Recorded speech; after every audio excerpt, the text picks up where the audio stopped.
Hi mga kaadya, at welcome to my channel sa Adya si 2 Tips and Guide at pakipollow din sa Adya Nulibig and Guide Analysis. Good morning din sa aking mga followers abroad OFW, sa mga followers ko, sa mga taga-Manila, Kalawa, South North, sa mga admin ko, at sa mga team sa pasakay. Good morning sa inyong lahat mga kaadya. Ayan tayo, tapos ito ay magiging accurate na ating numerical analysis pa sa 5 p.m. 5 p.m. guide, 2 p.m. guide, at 9 p.m. guide ngayong araw. Good luck sa inyo. Lahat mga kaadya, pag-aral ninyo ang ating mga patterns. Muli ito'y para sa educational purpose lamang at walang anumang kinalaman sa anumang uri ng sugal.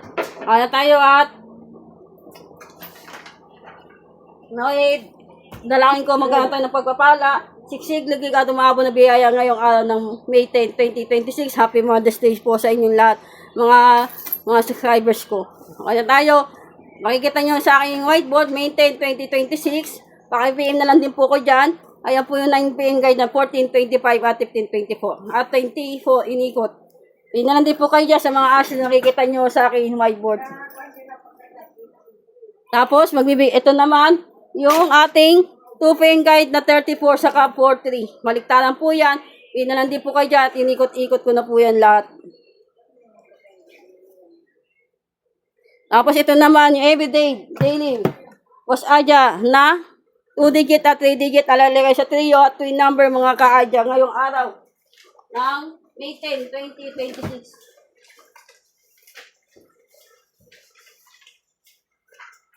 Ano tayo, twin numbers tayo sa taas at connected numbers at special calculation.